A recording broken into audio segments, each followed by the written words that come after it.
Here's Mike Winters. And good morning. It is 17 minutes after 8 o'clock, and joining us on the phone this morning, head coach of your ENMU Portales Greyhounds, Coach Ty Hiatt, back on the phone with us. Morning, Coach. How you doing today?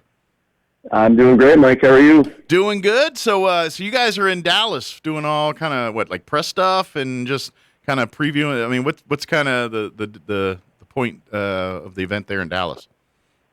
Yeah, so what they do every year, and the conference, the Lone Star Conference does a great job with this. So they put on a media day where basically what happens is every program send their head coach and then 2 to 3 players to come down here, and then they meet with the media and the press. And so obviously those columnists and people, everyone that covers the Lone Star Conference, and the Lone Star Conference has its own network, so they broadcast this for everyone to be able to see and everything. Nice. And more important than anything, I think it's awesome for our kids because, it gives them an opportunity to be able to showcase themselves, and people get to know their personality a little bit. And, sure. Kind of like what you and I are saying, this is going to be great for the kids. I'm excited to talk about our program. Right. But, for me, this is just one step closer to us actually starting camp on August 5th. Yeah, absolutely. Well, I mean, and this is kind of the other side of coaching too. We talked about where you look at obviously you look at NFL level coaches. Their job is to win games and everything else. But at the student athlete level, which is everything under that pretty much, except for other professional leagues, but college and high school levels, the coach serves not only the role as being the coach and teaching the game and executing the game, but you're that mentor, you're that father figure to these athletes, and not only, especially at events like this, I think you almost have to put on your mentor hat more than your coaching hat a little bit, because obviously this is a first time experience. But I imagine there's some guys on the team that they don't ever get opportunities to be in a world like this. They're used to playing high school ball or something like that, and this is probably a unique experience for some of these athletes. I think it's very unique, and you're right. I think that's one of those things that we're developing great kids, great players, graduate, those type things. But this is, when I was talking with the young men last night, because we were obviously kind of preparing for the day and things that we should do. But this is, like you said, this is real life. Yeah. Because then when they graduate from Eastern and they go out and whatever career profession they want to get into, there's going to be times where, obviously through the interview process, and then when you get big-time jobs and those type of things, then you have to be able to deal with media and press and people maybe asking you questions that maybe you don't want to answer. Sure. But then being able to do those things in a professional manner, and Absolutely. That's, like you said, that's part of the whole person development of this piece, and I think the kids are pretty excited for it. Yeah, absolutely. And that's something I think we, the public, don't realize. And I don't care what level of sports you're playing, fairly or unfairly, you get put into a different spotlight there. And there's some really awesome sides to that, but at the same time, you're a lightning rod by default. And these young men have to kind of learn. It's like you realize that everyone's, you're in a different spotlight now, and the things you say and do will impact outside the football field. And if you're not used to having people asking you questions and doing all that stuff, it's a very intimidating experience and very easy to mishandle without even intending to mishandle it. And that's why it's great that they get to learn this stuff and understand it. And those aren't learned skill, or those aren't natural skills. Those are learned skills. And that's the side when, we don't think so much as, think about the coach. It's like, wow, he doesn't know how to, he needs to worry about on that defense there or whatever it is. And it's like, well, yeah, but they also got to worry about, making sure these individuals come out of this program as great contributing adults, and that's part of it too. So it's great but I think we forget that sometimes, especially in the college level where, let's face it, we look at most of these athletes, they are adults, but yeah, they're adults in body, but their life skills and experience doesn't quite match up to someone that's 40, 30, 40, 50 years old, just doesn't. Yeah. So, but and I think too with it is it really helps these kids understand it. When you're a student athlete, and especially in the world of football, yeah. people love football. people naturally gravitate to it. It's, you know, whether you're a true fan or you're like going there for the tailgate, the experience, whatever else it is. You know, but I was talking with the kids last night is that, you know, now all of a sudden you get on this stage and people all over the country are going to tune in to look at these media days. They're going to look at these kids. And now even more so when they go back to campus and then they go to their hometown, the things that they do, people are going to notice. Yeah. You know, so you always have to be aware of your surroundings and just know that, you know, now people know who you are even more. And even when you think someone's not looking, someone's always looking. Right. And I think that's one of the things that's, again, we talk about the development, you know, the world that we live in with social media and pictures and videos and everything else. Like you always have to make sure that you're doing the right thing at the right time, because you never know when someone's pulling out a camera, taking a photo of something, and you don't want to be caught in a bad situation. And I just think that's something that our young kids, sure, and even as adults, we have to know moving forward. It's not like the days of you know, early 1980s, 90s, or anything else where right. You had the snap picture and everything, and you know, and there's more things that you could do, and people really wouldn't know about it. Yeah, that's social media. It can really it's a blessing and a curse very easily especially for yes. You know, people that, you know, it is what it is, and they have to, you know, and you learn the hard way sometimes, and that's how we learn things, unfortunately. But it's great to see that they're getting that kind of experience and exposure on top of the X's and O's side. So I do want to shift gears to the X's and O's a little bit. Of course, for folks that aren't familiar, Coach Hiatt's taken over the program here in the spring, and so this is really your first opportunity to put your stamp on this team this season here. Obviously, anytime there's a coaching change and everything, nothing, you know, there's not an overnight. I mean, there is, but as far as seeing the fruits of labor, sometimes that takes a couple seasons to get that going. Mm-hmm. What's like for you, like when the team starts playing actual real games here in September, what's the vision you want to see this team, like what kind of team do you want to see? Is it a defense heavy, you know, offensive balance? What's like in your head? What would be the perfect looking Greyhound football team?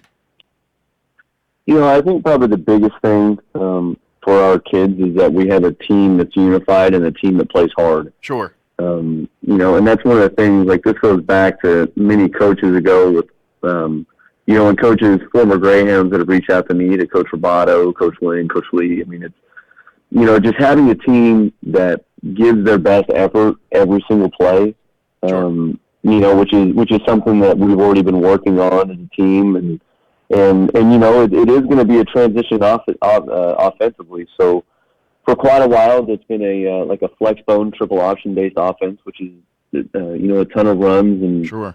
And Coach Lee obviously did a tremendous job. He's a tremendous coach. But we are going to be a little bit different, where we're still going to run the ball, but we're also we're going to throw the ball a little bit more. Mm-hmm. And I think early on, you know, for these first couple of years, we're probably going to be a little bit more heavy run versus pass, just because, you know, in college, and people talk about this, like you obviously can recruit student athletes, so you can recruit your team, recruit sure. players, those types of things. But at the same time, like, even though you can go out and recruit kids that you want, it doesn't mean you always get them. Sure. So, you know, the roster that we're built with right now, I think that we have some tremendous players, but they're more built towards the run, and I think those are things that we really have to lean on. And sure. And for the for this first half of the season, I think we're going to depend a lot on our defense. Yeah. Our defensive coordinator, Russell Thompson, he's been a Texas junior college Division II coach for the past 25 years. Does a great job defensively, and you know, it was just the head coach at Cisco College in Texas, which they were one of the worst programs in that junior college division. They play in the division with Nimi, and they ended up just going 7-0 this past spring, and almost all of those kids that were on that team he recruited and developed. And so defensively, I think we're going to really rely on our defense to be able to create opportunities and help us offensively. And you know, special teams is probably the one that I'm most excited about, is because I think we have a tremendous kicker, we have a tremendous punter, we have a really good long snapper. And I know it's funny that people talk about long snapping. They're like, oh, well, it's just a long snapper. Sure. Well, you know, if you don't have a long snapper, all of a sudden that play can get really stressful. Yeah, because then you're making sure it doesn't go over his head. It's kind of hard to punt when you're right under center. Oh yeah, it's hard to and that's the other thing too, is that when you have a long snapper, short snapper, and I think we have a great one. All of a sudden, then when your field goal unit comes on, whether it's the point after or a field goal attempt, sure, like that play right there, you're putting points on the board. Well, special teams wins like games. That. I mean, how many times did you see an offense or a defense just have an outstanding drive or play, and it basically got completely negated because of a special teams error? I mean, that's I always hear the rule. You got to win 2 out of the 3 phases of a football game to win. Either you got to win on offense and defense, or offense and. I mean, is that true to you, or is that I'm very oversimplifying. No. 100%. I think special teams. Special teams, I've always believed, can swing 2 or 3 games a season. Yeah. And even within those 2 to 3 games, it really comes down to maybe 2 or 3 plays per game.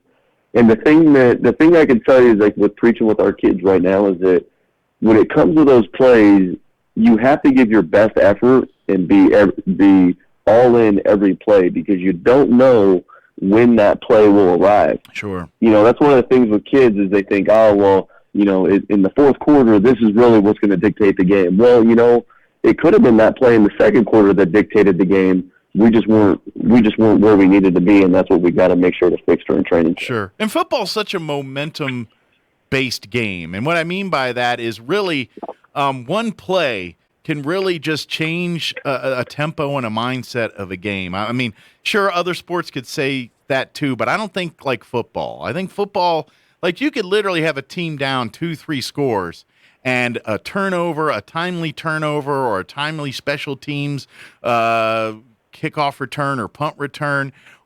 An event like that can easily just spark a momentum shift in a football game, and I don't even know if it's a talent thing per se. It's just those kind of moments. It's like the gut checks or something just rallies people, and call the planets aligning. But I don't know. Things just seem to really change the outset of a football game that way. So that's why I always talk about those special teams. That's how many times you watch a football game and a team's down 3 scores and some timely interception or timely punt or kick return happens, and next thing you know, we got a ball game all of a sudden. I mean, that's football, man. That's the beauty of football to me.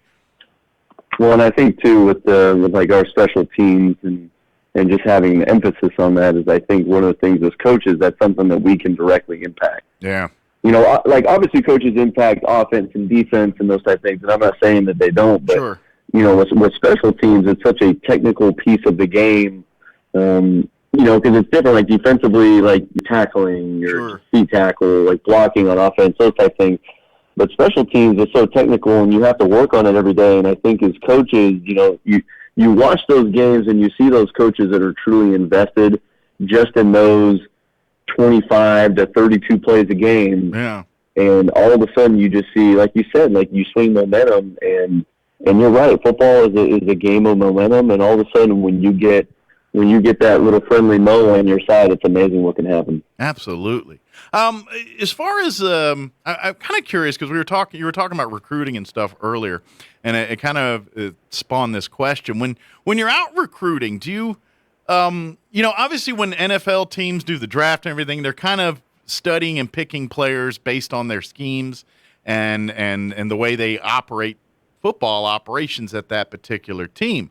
At the college level, when you're scouting players, is it the same way where you're scouting players that more fit your system, or are you looking for the most talented athletes out there? I know that's an age-old debate when it comes to picking talent for teams, but I mean, at the college level, are you really looking for more student athletes that fit into your schemes and things, or are you looking, hey, I don't care about the scheme, I can train him into my scheme. That kid's got athletic skills. I mean, when you're out there recruiting, what's that balance? And I'm sure it's the individual player, it matches and the other things. But generally speaking, do you try to find players that fit your system, or are you just looking for the most talented athletes to come play football for you? Yeah, well, I think you kind of hit the nail on the head. Like, when it comes to recruiting, there's no exact science. Right. So I would definitely say the one thing that we look for in recruiting is that we look for speed. Yeah. Okay. Any position, speed is like the ultimate transition. Like I think, like when you watch football, and let's say even like the early '90s, it was more of a grind. We're going to really grind this game out. More of a smash mouth, I guess, if you like, people use that word, but Sure. like that was the style of football. And I think in today's game of football, with the more 7-on-7s and with more safety protocols, which I think is great for the game, you're putting people in more space. So kids that can run, and not only like top end speed, because people talk about a 40-yard dash all the time. Sure. I think that is really important. In certain positions, I definitely think that is key, but I also think lateral movement. How quick are they? How fast can they move in a 10-yard window? Okay. Is just critical. So I think for one, I think that's a big one for us. Gotcha. Okay. And then certain positions, obviously I do think there's certain positions that you look for players that fit your system. Like I'll tell you, like I think the best one is quarterback. There's certain quarterbacks that are going to do well in certain systems, offensive systems, whether you're like an under center I formation team, or just like Eastern's been for a while with the triple option, or if you have more of a spread RPO quarterback, or I do think that position is very specific as far as what you're looking for in a recruit. Sure. But I also think too, when it comes to recruiting, one of the biggest things, and this is the 4 schools that I've worked at, is that it comes back to, obviously you have to have players that are serious educationally and good football players, but it has to be the right fit within the university. Sure. It has to be the right fit within the community. And I really think with Eastern, I think what's been done is a great job for a long time is finding kids that really fit in Portales. Because you can have the most talented young man, you can have the most talented player in the state. Sure. Man, he is this, and this. But if he doesn't fit within the community, if he pulls into town, and he doesn't like eating at El Rancho, right, or these other mom and pops, what I'm saying? Like if he doesn't like that, sure, then it doesn't matter how talented he is, because our coaching staff and our professors are going to do a great job at developing him. But if he's not really fitting in there, makes sense. Then we're both just spinning our wheels. Yeah, you gotta have someone that's that's invested in the community or invested into the program as much as you're wanting to invest into them. And if they're not willing to do that, then it's going to be a whole lot of headbutting over the course of that 2 years or 3 years or however many long that player's in your system. Yep. Interesting. I know I don't want to keep you too long because I know you got a bunch of stuff you all got to get here to do, Tigger. But I would like to invite folks to go visit the website, the ENMU Portales Athletics website.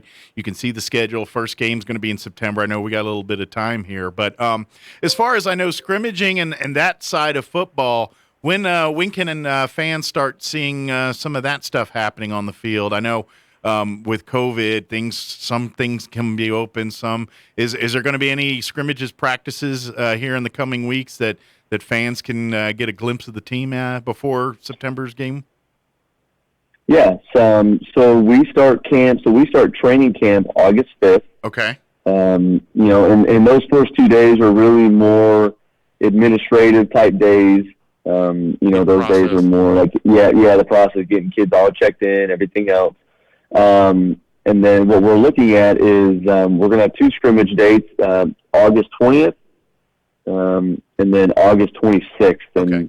And as we start getting closer to those dates, probably here in the next week or so, we're going to announce, because one of the things that we'd really like to do is just have all of our local, regional fan base and media, whoever wants to come, to be able to come meet the team. And the beautiful thing probably, again, with Eastern and Portales is that a lot of kids on our roster are Eastern New Mexico, state of New Mexico, West Texas kids, and so it's not that far for people to come and travel, see the kids that they know, get to say hi to them, everything else, bring their families, and then we will scrimmage at some point that night, because like you said, we play Central Washington September 2nd. We kick off at 6 o'clock, so we're going to try and do our scrimmages at night. That's the one thing I love about when you watch some, even any college football, if it's Eastern and Portales or NMMI or any of some of our these schools. The one thing I love about watching these games is, especially if you're a high school football fan, you'll see a lot of stars from across the state in the backfield or in the trenches for these teams. And like if you're watching, if you're constantly at Friday night high school lights and you come out to an Eastern game and you're like, oh, yeah, that was that tailback from Hobbs. That guy tore up our team. And you know what I mean? I love that part because you almost see it's almost kind of like a high school all-star, New Mexico all-star team. And you're like, all right, there's some players that those guys were giving people trouble back when they used to come to our high school. You know what I mean? There's that. Yep. And I love that side of it because you're like, oh, I'm glad he's on our team now. That kid was moving some piles. I love that's where I think the fun part of Greyhound football is here in New Mexico is it is that you get to see the next level after these kids play these games Friday nights. You're like, man, he was a star. Now he's tearing up the field in Portales here. And it's just a great way to kind of follow these kids pass a little bit longer. I love that. And so I invite people to go out and check out the games here and get involved. And obviously, students looking for their next level here, don't hesitate to, I'm sure Coach Hiatt and his staff will look you up if they're ready to talk to you. That's exactly it. I love all of that stuff here too. Well, Coach, before we let you get back to, is there anything we wanted to make sure that we let folks know about, or did we get it all for today? No, I think we got it all. Okay, very good. And Coach, thanks for. I do appreciate it. I love talking football. I love this, especially now we're in this part of the season where there's not necessarily wins and losses and, that's fun part too, but I love talking just the philosophy of football and things and just, more people understand the big picture. I think it's just a lot easier for everyone to get on board on what's going on, and I love that. Yes, no, I agree because there's a lot more to it than just, what you see on Saturday. Absolutely. It's, and the best part here is that not so much on a Saturday game day, but the best part is at the end of the day, regardless of wins and losses, there's going to be some great adults that come out of this and great individuals that wherever their paths take them, whether it's on to the next level of football or the mayors and city store owners in our communities around the state, good people are coming out of this program, and that's a good thing. So good deal. Yes.